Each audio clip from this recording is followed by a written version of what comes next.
The work is making it a priority, putting aside time for self-reflection, for mental health. It is the breaking down of all of those walls and those barriers and saying, I need help and I need to fix this. Just being humble enough to know when you need to course correct.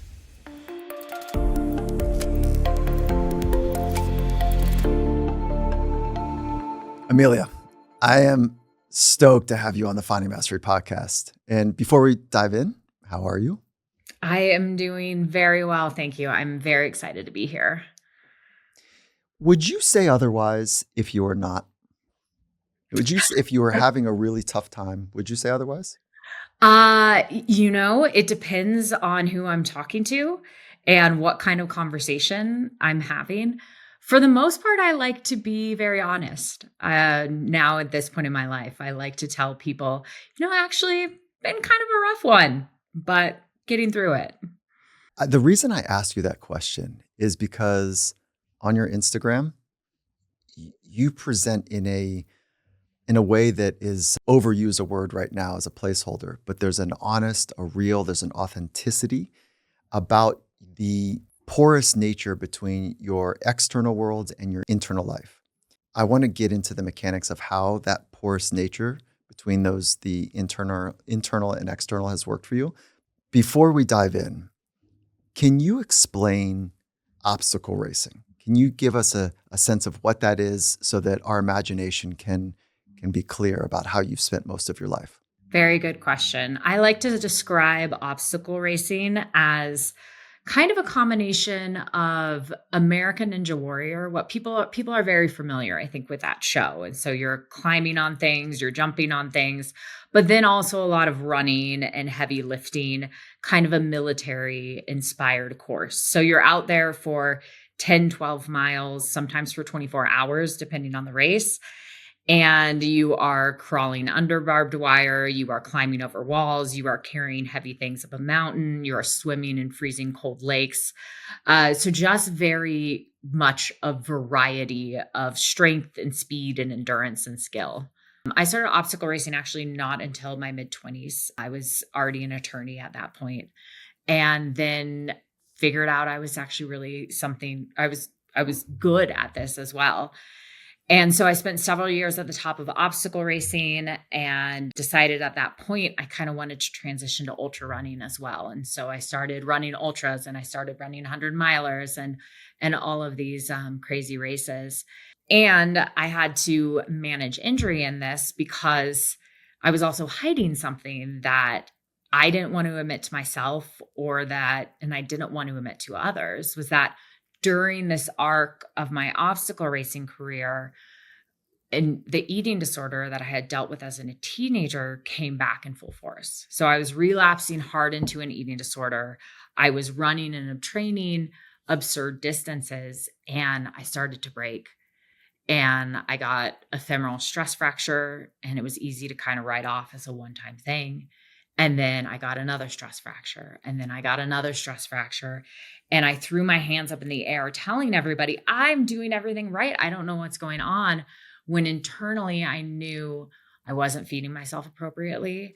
And I had this secret, and I was full on relapsing. And so it came to this point of massive amounts of injury and just the body breaking at all times, but knowing why that was.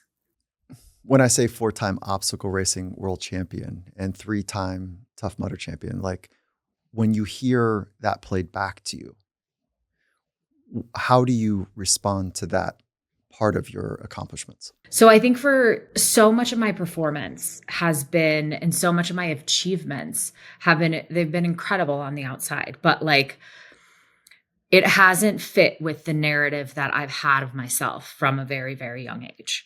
And my story as a young child was that I was broken and that I was different and that I needed to prove and that I needed to achieve.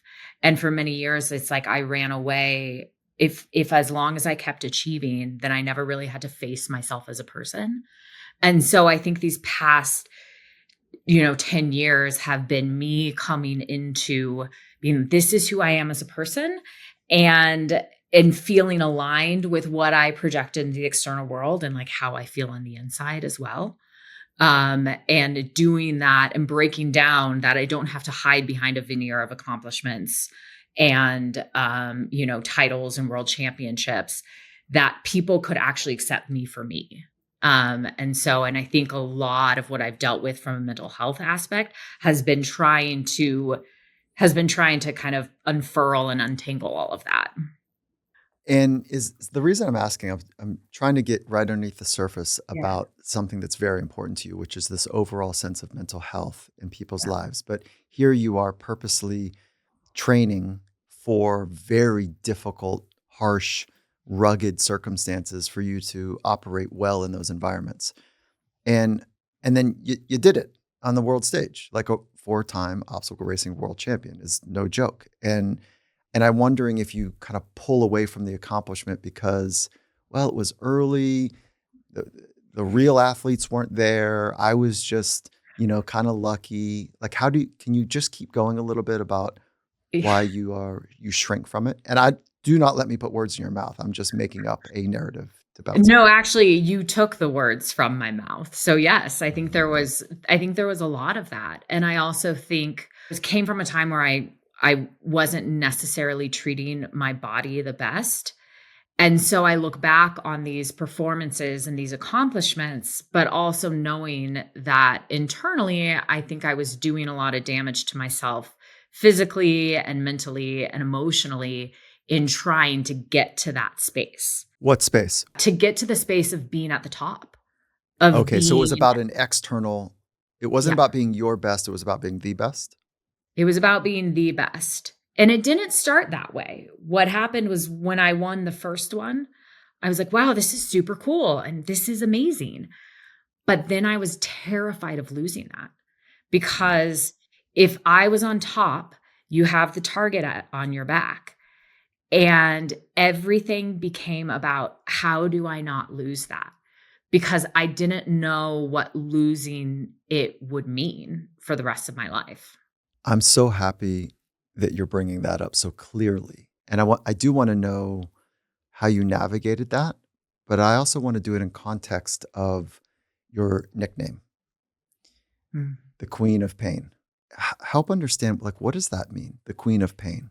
The Queen of Pain was given to me by a journalist in the sport who was kind of covering this as I was a rising star.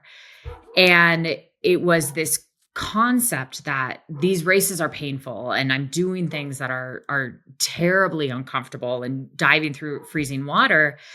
And I remember getting that nickname and being like, that's not really how I feel.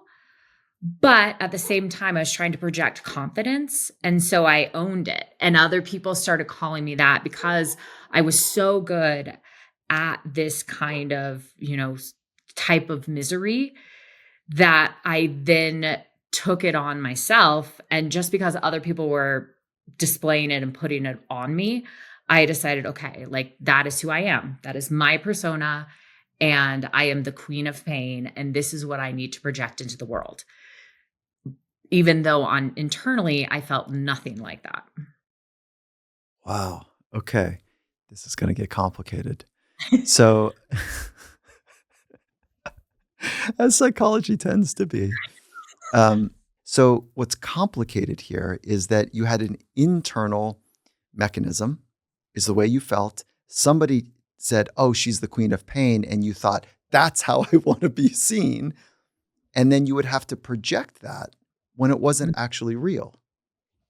So let's do it. Maybe we do this two ways, which is what did it feel like inside? And then why did you want to project something other than what was true?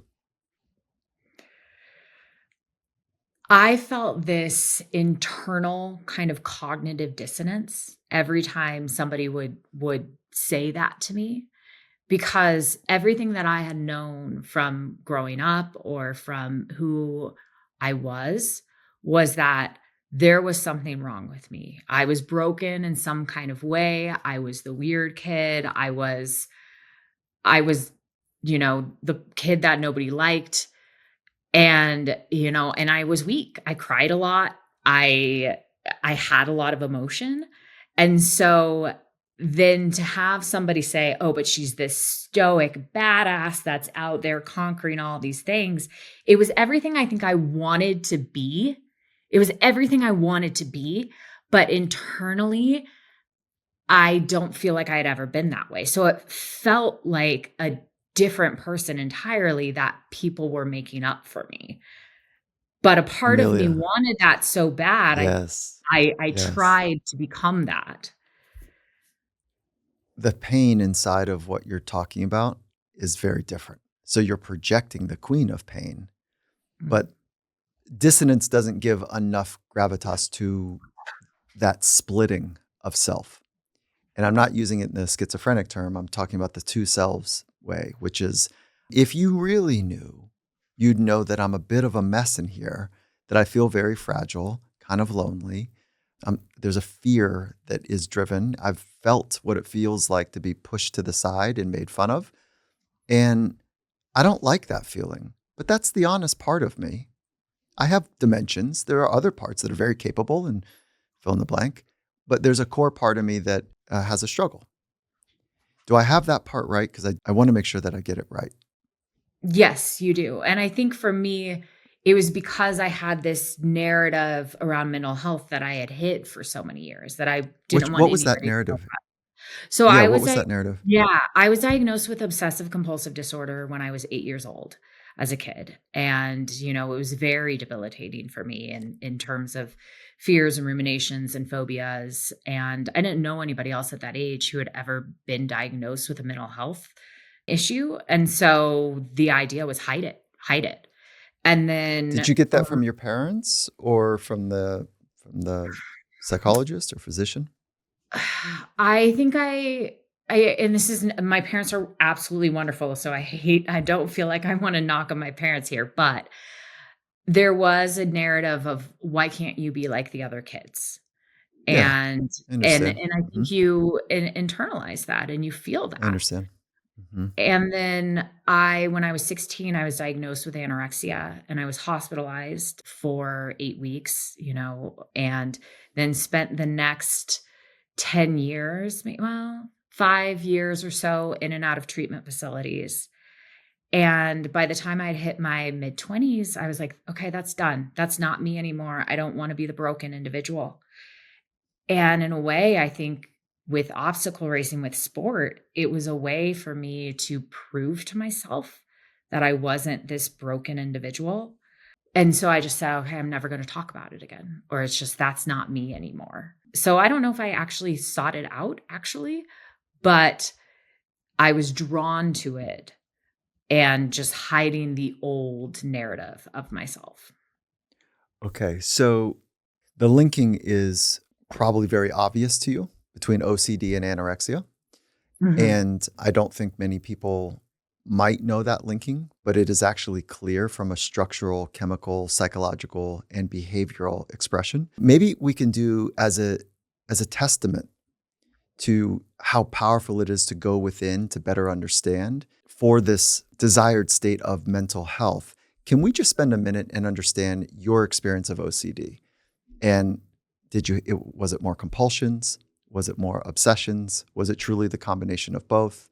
And what that was like for you. And then we'll go to, if we could, anorexia, and then we'll do the bridging between the two, which is I think where the magic happens. Mhm. Yeah. So my obsessive compulsive disorder, it morphed like a lot of things through ruminations, through obsessions. The best example that I can come up with to kind of give a flavor of so I was 11 years old. I read an article in YM magazine about how a woman got pregnant from a toilet seat. And I was convinced at 11 years old, mind you, I had not gone through puberty yet, that I could somehow get pregnant from a toilet seat. So I refused to sit on toilet seats. I refused to go out in public. That actually morphed into me not being able to sit on a couch, for example, because a man could have sat there. So the compulsions were to remove, the obsessions and make myself feel better, but it became this ever increasing spiral of fear that left me paralyzed as a kid. And what you just did there was masterful. that you had compulsions to relieve the obsessions. And the obsession was, The obsession was that I could somehow become pregnant at 11 years Mhm. old.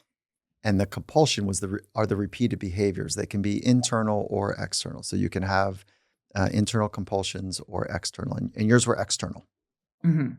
Yes. right? Which is don't not sitting where Correct. a man had been. Correct. Okay. And then did it help you to have a phrase that captured this cluster of behaviors and thought patterns? Or did that become a quote unquote label that felt heavy to carry around? I don't know at that point if I was able to even think about that. All I know is that I wanted it gone. I'm a Yeah, right. 11-year-old, 12-year-old I girl see. trying to be normal, and I had no idea. I just wanted to be like the other kids. I just wanted to be able to go spend the night at a friend's house without having to freak out that if I didn't get to sleep, I would die, something like that. So, Mm. Mm. So that's where the having the thing and feeling like you didn't want anyone to see the thing first began. And whether it was the parent narrative or your own experience or some combination of everything, to be well understood, like 30 years ago, I don't know exactly how old you are, but X number of years ago, it was much harder to say, hey, listen, I've got this thing, and my attention struggles, or I've got this compulsion, or, sometimes I just get really down. It's like 30 days and it's brutal. I know you guys call it depression, but I'm just letting you know it's hard. Whatever the thing is, it's much easier now because we mhm. understand that there's an external life and an internal life, and they don't always line up. Matter of fact, most of the time, people are not reflecting their honest inner life. And so you understand this in a large way. And Yeah. so was that the beginnings of like, I've got this private life, don't look over here, I'm embarrassed by it, and I'm going to show a different way. Yes, absolutely. Okay. And then what was the linking between OCD and anorexia for you? I think at first we all just thought it was another form of OCD. I started to just become scared of food in general, scared of food. And it wasn't necessarily around gaining weight. I had always been a very slender kid. There was no diet culture in our house. There was nothing that would indicate that I would fall into this. And I think it was just kind of dismissed as, oh, this is just another manifestation of our OCD until my parents learned actually what eating disorders were. And some of the linkings between the two, there are some brain regions and structures Mhm. that are active in both. So that's why they thought maybe it was a manifestation. At the same time, there's this control, this need for control that underpins both of them. And oftentimes when we feel like we need control, it's because we feel the opposite, like a bit out of control. And it's the, when somebody needs everything, this is an overgeneralization, but when somebody needs everything in their external world to be just right, oftentimes it's because the inner world feels so messy that like if I can just get my external world dialed in just right, then I can be okay with this messy internal world, and vice versa. Mhm. I'm overgeneralizing, not making it pathological in any way. And the same could be said for both of your conditions, is this high need for control because we feel out of control. And did that hold up for you, or was it different? I think so. I think also what became very clear to me was that engaging in ruminations and thoughts and obsessive patterns over food or whether it was something in the OCD actually made it so I didn't have to face other things in life or that I didn't have to it was a way for me to channel all of my focus into one thing and to not deal with other things that could be messy, like interpersonal conflict or friendships or anything along those lines. Yeah, very cool. Very cool. Okay. So to me, it makes perfect sense why you would go into the environment that you went into, because you would have great expression and training of discipline and control. And matter of fact, a little bit of OCD might have done you really well, in your training, so It's it's funny, I've actually very much come to say thank you for those parts of me that actually brought me probably to where I am. thank you, but you no longer serve me right now. And I have different ways and I have different tools to cope now. But I think at That's that such a time, good cognitive behavioral thing, like, more ACT, like, "Thank you, not now." Like, "I see yeah. you." Yeah, okay, beautiful. And is that a practice you learned in therapy, or is that something that you picked up somewhere else?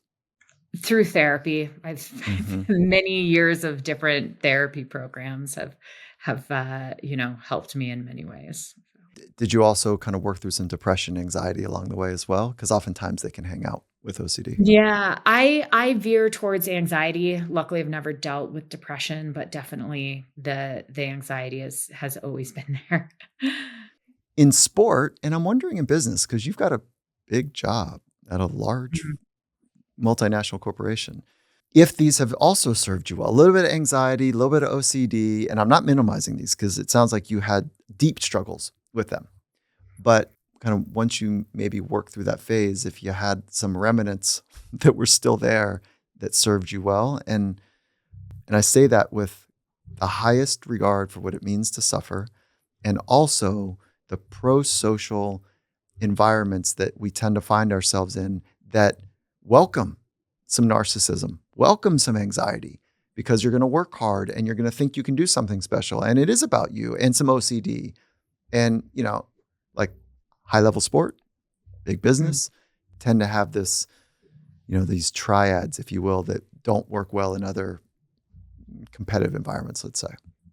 mhm. No, absolutely. I mean, I think I started out my legal career at a large law firm, and the idea of waking up at 4 a.m. after you've gone to bed at 1 a.m. and pulling all nighters, and that is rewarded. And you need that drive. And so I think that many people, whether they recognize it or not, if they're exceeding in these kinds of environments or exceeding in sport where you have to have the discipline to train, are are driven by aspects that could be disordered. But I guess for me, and it's always been that question, I think, especially as an athlete, is that, okay, is this disordered or am I just doing what it takes to become the best of the best because everybody else around me seems to be doing it? So we're normalizing it. And then you just don't know if you actually even have a problem or not. That blurred line is so like scary. Yeah. Because if we just followed pop psychology on one of the social media whatevers, and all of a sudden you're hearing, "Oh, I gotta hustle, I gotta work hard, I gotta wake up 4 a.m. grinder." Well, hold on a minute. Like honestly, I think the hustle hard thing is dangerous and not right at all. And I used to think it was right, but I'm not down with that at all. On the world stage, everyone's working hard. If you want to be your very best, there is real work required, but not at the cost of basic foundational health, physical, mental, spiritual, whatever you want to capture it as, not at that cost. You're tearing down the base to build a taller skyscraper of performance. It's just absolutely asinine. It doesn't hold up in engineering, doesn't hold up in physiology nor psychology. But it's so slippery because, by the way, only about 2 to 3% of the population in the United States suffer from OCD. Okay. Now, when you get into the world stage performances, it looks a lot like OCD in those worlds. Like the attention to detail in OCD can get confusing at that place. But you know the difference, right? You Mhm. you know the difference. Can you can you make sure that the folk that is listening can understand the difference between those two? For me, I think that it is understanding what I've always found the line between drive and then disorder is how much of my brain space is this occupying and where does it take me? So, if I miss my alarm or if I need to sleep in a little bit and I don't get up at 4 a.m. to train, am I going to spend the entire day spiraling about it? Or can I just say, okay, we'll get do better tomorrow or like we'll and brush it off and move on tomorrow. And so I just think about how much of my time and energy is something then taking from me to know that line, to like kind of look at that blurred line. That is the best that I have, but I'm still figuring it out to this Oh, day. I love what you did there. Yeah, and I would say it's probably similar to alcohol or drugs or Mhm. just about anything. It's like how much of my brain, to use my thinking time, my awareness time is focused on mitigating or maximizing, the pursuit of or the avoidance of that thing. And again, I talk to plenty of entrepreneurs and or SVPs that like it looks like OCD. It, you know, doesn't have to be, but it can look like that. The same is true for disordered eating and eating disorders, Mhm. that many people on the elite performing stages have some disordered eating. Like there's a hyper focus on it. Some have it dialed in and they've done a really nice job. I don't want to paint everyone that's world class in this way. But can you also open up that line between eating disorder and disordered eating? And maybe you say Mhm. it's the same language, it's the same framing. To me, I find it the same framing, but Mm. it's very hard because you look around as an athlete and you go, "Well, everybody seems to have a problem, so do I actually have a problem? Or is this just what it takes to be the best?" And so, for me, it also looks I look at how is it affecting my quality of life? And how is it affecting everything else around me? Because when I am super engaged with the disorder, I cannot be engaged in other areas and aspects of my life that are important. Now, looking back, what are some of those aspects that are important to you? Connection is huge, connection and community. And I think for so many years, all I wanted through sport really was this community and this connection. And I thought the way to do that was to be at the top, was to be the person who was winning, was to be the best of the best. And therefore, everyone would revere me and cheer me on, and I would have that. What I didn't realize or what I didn't foresee is that then that always makes you think that you need to be at the top and that you need to stay there. And so then you're terrified of losing that. And so I went about trying to get this community, this connection in this really weird kind of way until I realized like I don't need that. I don't need externally to validate myself to be able to have that same thing. What is it that you're looking for above all else? Connection and community. And on the connection piece, is it connecting with self or is it more connecting with others? I think I had to connect first with myself to then be able to connect to others. That is the it's a great way to go because if you do that, if you're ordered in that way, then you do have more control because you can always control your connection with yourself, right? And Mhm. so what are some of the practices that you've used to be more connected to yourself? Lots and lots of self inquiry, taking a hard look at myself, asking myself the hard questions and figuring out honestly in terms of self what drives me and what motivates me and where I find purpose in life. Mm. And how do you do that work? Do you do it by journaling, conversations with people of wisdom, mindfulness? I'm a big writer, a big journaler. I write all my feelings. Anybody who is, as you mentioned my Instagram, anybody who knows that I put things out there, but it's always for me to process through it. And writing is my main form. For folks that are working really hard in their life and they look to you and they're like, "Oh my god, like she's got this huge legal position in and again a multinational. I'd love for you I want to open that part up as well. And she's a multi-time world champion. I I'm trying to get to bed and get enough sleep in so that I can just, enjoy my day. And then I look over at Amelia and she's doing it all. Like I don't understand how that's possible. So can you maybe that talk to that person that's looking at you that says, I don't think I could ever achieve what she's achieved. First of all, I just want to caveat this and that I don't have kids. And so I always like to do that for anyone who is a parent out there because I can imagine that, there is a finite amount of time in the day.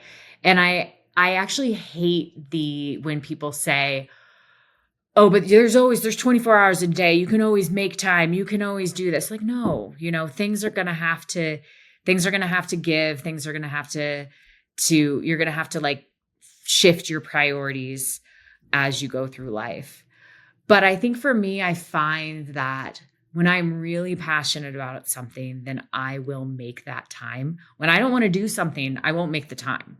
And so I try and think about what are those things that do take a lot of my time, that light my fire and drive to that. And so I think that it's not necessarily about, okay, how can I do it all?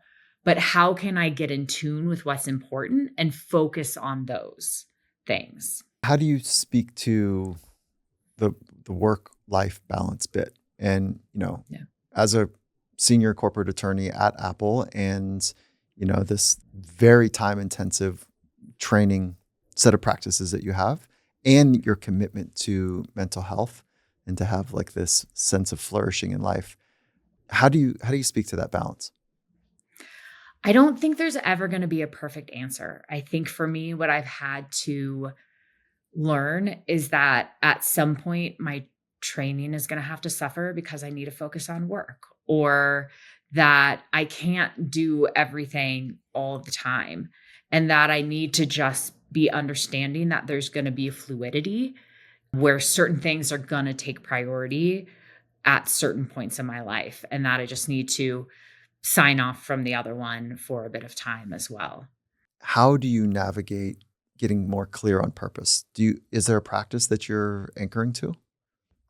Not necessarily a practice, just more of the same of what what I'm always doing. It's the writing, it's the seeing what brings me joy, and it's also really the trying of new things. And I hate to use the word mastery on your podcast that's called Finding Mastery, but just looking for, the pursuit of mastery in different areas that could then potentially give me purpose of what could then drive me, if that makes sense.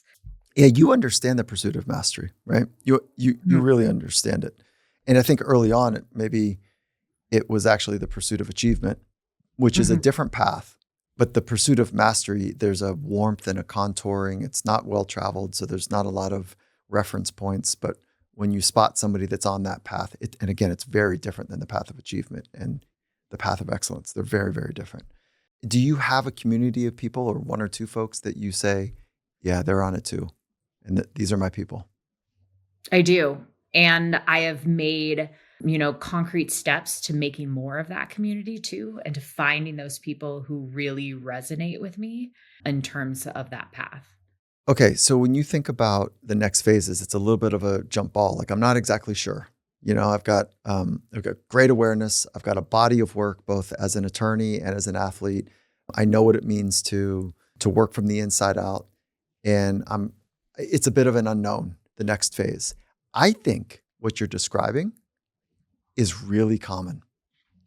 And I think most people are very overwhelmed by that. And Mhm. and so how are you navigating that anxiety, especially with a history underpinning two real dragons that you wrestled? Like how are you navigating this? Not well. No, I'm joking. Yeah. Uh-huh. I was that kid. Bear with me for a second. So I was that kid that, knew what they were going to do from a very young age, did all of the schooling to get there, went to college, graduated the top of my class, went to law school, graduated the top of my class, went to a law firm, blah, blah, blah. Like Of course you did. Of course you every did. step. Yeah. Yes. It Yes. felt Mhm. like it was laid out for me. Like I was like, okay, that is the next step. And then I think you hit this certain point in life. And then it was like, oh, okay, and won some world championships. And now I'm kind of wrestling with the idea of what it looks to be like a declining athlete, an aging athlete. I don't want to say declining. Mhm. And I think everybody hits that place where they go, okay, well, what's next in life?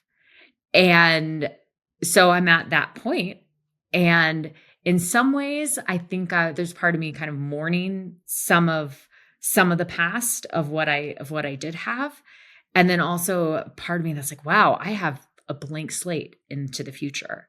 And what do I do with that? So you counter rotate the anxiety with optimism. And so you're like hope Mhm. and excitement about what's to come next and an optimistic frame. And if you can rest on, that idea that you've done a lot in your life and you've figured out a lot, and you can carry that scrappiness, that moxie into the next phase of your life, that will work really well, I think. I believe so. I am choosing to believe so because I guess I kind of hold on to this.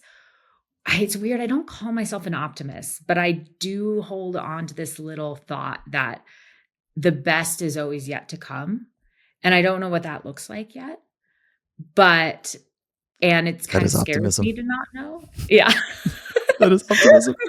But But if you you don't. ask a lot of people, I'm pretty, as an attorney, I'm pretty jaded in many ways. So, Yeah, it's like engineering and attorneys are trained as like cynics and some yeah. pessimism in there. Like, yeah. So pessimism, just for definition, is like, I don't think it's going to work out. I don't think the future is going to work out right. And optimism is like, yeah, I think it's about to, something's about to break open here. Like, this is going to be great. Stay in it. This could be great. Something good is about to take place. So optimism versus pessimism. And are you anchoring more to cynicism? Like, there's an angle here. I'm not so sure that this is pure. That's like more cynicism versus Mhm. optimism. I think I err on optimism, but I think there is this. I can be a cynic about anything. I think that's what I'm trained to do. Is actually undercut a lot of things. Totally. Yeah. So, Right. Yeah. but yeah. So when you speak to yourself, this is like a cousin Yeah. to optimism. When you speak to yourself, is that inner dialogue? Would you wish that a cousin of yours or a niece or nephew of yours, or any young child would have that same voice that you have for themselves? Absolutely. I think, well, as the optimistic self, I think No, just however I you speak. No, yeah. overall, just however you Oh, speak to yourself, you're like, oh yeah, I, I wish that kids would be able to speak to themselves the way I speak to myself now. at this stage in my life, yes. I don't think for the vast majority of life, I would never want a child to listen to probably what I had to say to myself. But that's been a lot of years of work to get there to that place. Because psychology is invisible, the work gets confusing to people. And as one of the folks on the podium for mental health that have done the work, not the achievement stuff, but you've done the work, what does the work mean to you? The work is making it a priority, putting aside time for self-reflection, for mental health, for resources, and above all else, asking for help and recognizing when you're in a spiral, recognizing when you need others. It was the hardest thing for me, for instance, to at 35 years old go back into a residential eating disorder treatment program, but I knew I couldn't do it. I think it is the breaking down of all of those walls and those barriers and saying, I need help and I need to fix this. And it doesn't have to be that dramatic, but I think it's knowing when you need to bring in the resources and just being humble enough to know when you need to course correct. That to me is a lot of the work. Yeah. And when I think of taking action like that, it's like you are a leader of yourself. Mm. And see if we can crosswalk a couple things, which is crosswalk leading yourself to be your very best and then leading others in a certain direction, for whatever the quote unquote success is. And so you have an understanding of how to lead yourself well. And you're also a leader in an organization. And so part of leadership is having a vision, okay, of like, what does success as a human look like, and what does success as a group of people or organization look like? So you've got this vision. You use your imagination to imagine a better tomorrow. And then we have to muster or gather the internal and external resources to make that thing as close to a possibility as we can. So, what are the internal resources that you rest on, whether you're leading yourself or your teammates? I don't know if I have a good answer to that. But I can kind of give give give a tangential answer to that if But that I works. like that you don't know. Yeah. I like yeah, like let's I stay with that for just a moment because look, you're one of the best in the world across multiple disciplines. Like you have an incredible set of internal resources. yeah. And you say, I'm not really sure. I love that answer. I have struggled, I think, in the past when people say, "Okay, well, what how do you do this or what drives you?" And I don't know. I think a lot of it is just innate. There are some things that I don't know why I like love to do certain things or why I'm so driven to be the best or at a sport. Okay. It's just natural. It just drives me there. Yeah. So, like, I think that there's a lot that as much self-examination as I've done, there's other parts of me that are just like, "Well, no, I don't know. That's just how I do it." That's very cool. So would you say one of the internal resources is high drive? Not answering where it comes from, but a big motor. Yeah, yeah. Okay. Big And would you motor, say it's lot of endurance. yeah, big motor. Okay, good. So would you say that that rests on a healthy source or an unhealthy source? That would be a healthy source. Okay. At one point, it was unhealthy, it sounds like. The OCD, the hiding of the second self, da da da da. I think in some forms it could be, yeah, how it Okay. manifests. But big drive, high motor. So that's one of your internal resources. It feels like there's a contemplative, um, there's a thoughtful part of you that you've cultivated, developed, so that Mm. you really do think. You're not just kind of bouncing around the surface. Like you're really discerning and thinking. Is that an internal resource that you say, oh yeah, yeah, that's me. I'm a thinker. I would say so. I think there are some people who've said I am too contemplative and that I tend to get like analysis paralysis or that I overthink everything but I've always seen it as a strength in myself because Yeah. there are many things I think that people don't question, but I'm always questioning. Okay, so if we're in a foxhole, like you and I Yeah. are in a foxhole and it's heavy and we've got a team to figure something out and there's not a whole lot of time, you got to bring your best, I got to bring my best. Are you bringing, look, get on my back? Probably literally. You're probably 10x stronger than I am, but get on my back because I got a big motor. Just like, trust me, I will figure this thing out. We're going to go, go, go. And listen, I promise you, I'm going to think about the stuff. I'm going to be the one that's solving and thinking deeply. And Mike, I'm going to rely on you to help get me out of that sometimes, but like I am a thinker. And oh, by the way, I've got this incredible discipline. It's not just motor, but I've got this incredible mental toughness and this discipline to stay the course. I can do the effort over time. I've got mental toughness to be able to be disciplined enough. And I'm going to discern and think and make sure that we're finding all of the cynical trapdoors that why it couldn't work. But I believe it's going to work. So I'm picking up on four. I'm picking up on four. Okay. Yeah. Motor, mental toughness, discernment, and optimism. What do you think? Are there more? I think that sounds great. I think that sounds like an You like that? accurate description of the person You I know, would like to be. Yes, that I like to think I am. yeah, right. And yeah, okay, good. And I think that I say this with all of the right appreciation for what this means. I think you have just the right of neuroticism that I think you and I together have the right neuroticism levels to be like, oh, we can do some shit. You know, Oh, like, like, bring it, let's go. Right. Whereas somebody that doesn't have that internal kind of stir might be like, we're going to stay in the foxhole. It's okay. I know bombs are coming. Ah, you know, okay, good. Yeah. no, Okay. I think just that absolute trust in myself and knowing, Oh, knowing so that. Yeah. you have your back. Yeah. Yeah. At this point, yeah, because I can actually trust myself and what and what I feel on the inside is also like what I'm able to do on the outside. It's not these two different selves. It's me as one congruent person. I'll open that up. How did you learn how to trust yourself? Through a lot of mistakes and through a lot of So, not trusting myself and through a lot of okay. getting myself into bad situations, or places, where I've caused myself harm mentally and emotionally and physically.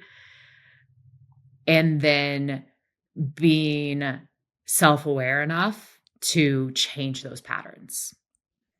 And then also to know that whatever life can throw at me in the future, I can handle because of everything that I've been through in the past.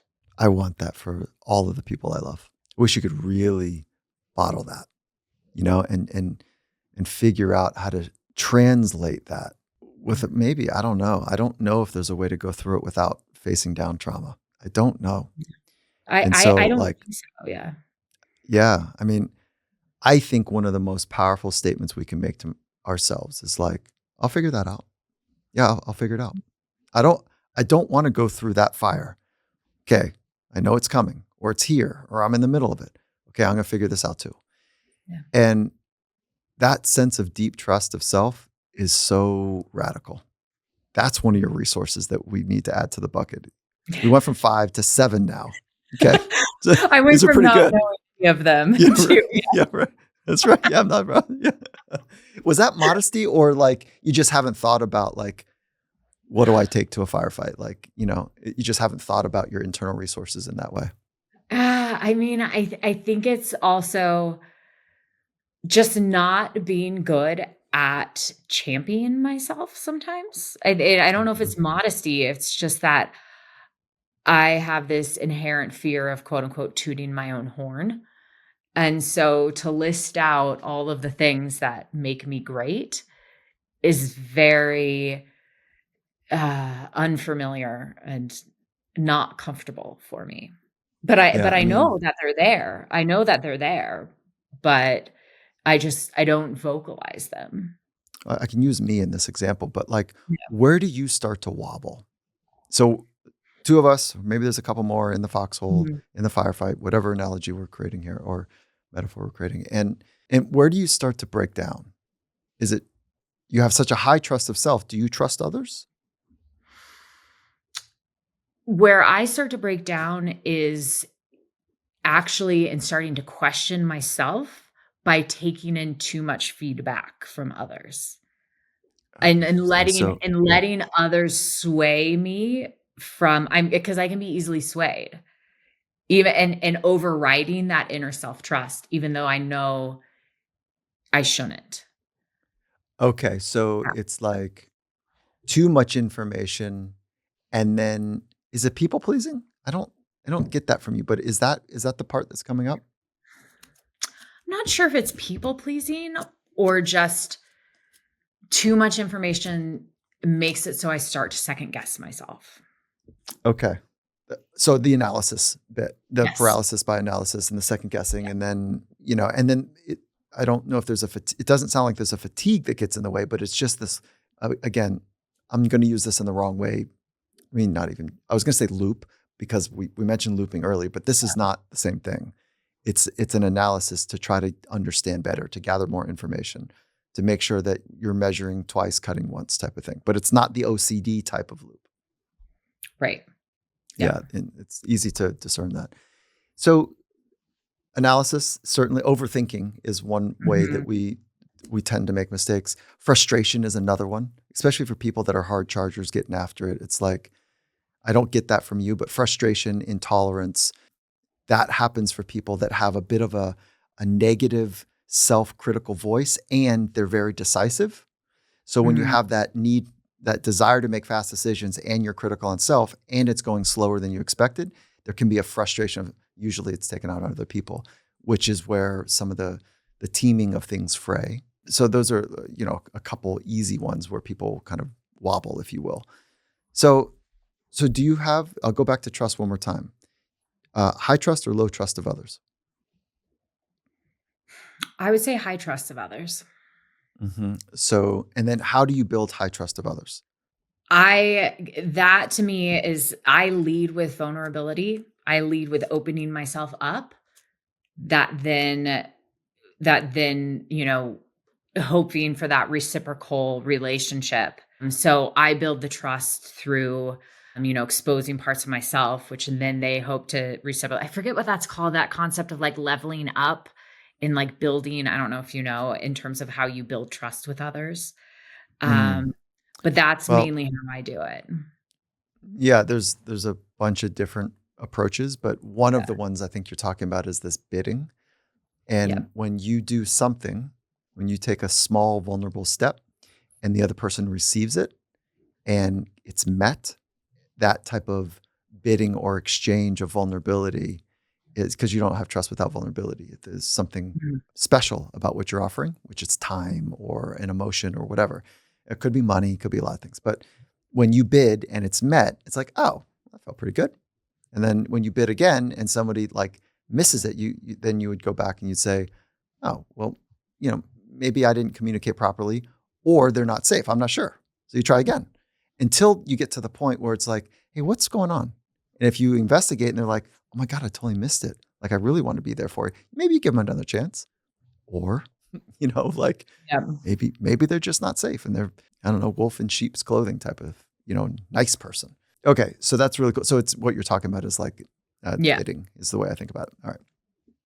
Look, I love this conversation. I'd love to ask you like two more things, and I've got some quick Yeah. hits. So the two more is knowing what you know about pushing to the edge and recovering intelligently in your sport life. How can you translate some of those best practices for folks that are, executive athletes that are sitting, professional sitters, and great thinkers? How do you help us better understand? It's I'm laughing because I feel like I'm a professional sitter as well for most of my Mm, life. But I think for me, I always overemphasize recovery and the rest because that's where the gains are built. That's where that's where the magic happens. It's the pushing hard, but then pulling back. And when you pull back, like pull back really hard. So I think it's it's drawing those boundaries between if you're just looking at somebody's work life and personal life and shutting off the phone, when you don't need to be responding to emails. And it's like it's resting really, really hard when you need to. And that's going to help prevent burnout before it happens. In sport, that's injury. In the rest of life, that's mental, physical burnout. Yeah, I think that's a huge thing for me. And what is your commitment to sleep? Sleep, I am a big sleep fan, so I'm 8 hours a night at least, I block it off. I do not compromise on it at all, unless I'm running through the night for the race. Otherwise, it's a non-negotiable. And to be clear, we're talking about 100 milers. Like, how Yes. many consecutive hours are you running to do 100 miles? I think the longest race that I've done has been 36 hours that I've been out there. Oh my God. Like, it's really just, it's really hard to understand that, and I've spent much of my professional life with quote unquote extreme pursuers, and like, it's really hard to grok 36 hours. And at that point, I mean, you're eating Pop Tarts and cupcakes and like you're eating the shit that you put in to fuel you at those levels is pretty hilarious. I don't think people would know that. I don't know if you're actually doing Pop Tarts or Yeah. Oh, whatever, yeah. but No, I am. yeah, Yes, yeah, it's it's like, we joke about what we consume during during those races, but you have to, you got to get in the carbs. And like, I've seen people eat entire pizzas as they're running. I mean, yeah. all right. So recovery, how dialed in on a regular basis are you to nutrition? And that's an interesting question for me because of my history of an eating disorder that Mhm. I have to be dialed in, but not too dialed in because that can go down a slippery slope of disorder for me. So my Mhm. basic principle is eat enough always. Sometimes eat too much, but never eat too little.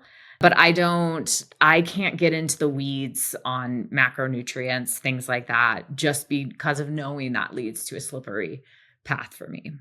Yeah. So you're not looking at a blood analysis or you're definitely not counting calories, but you're not getting into like, oh, I need more vitamin D.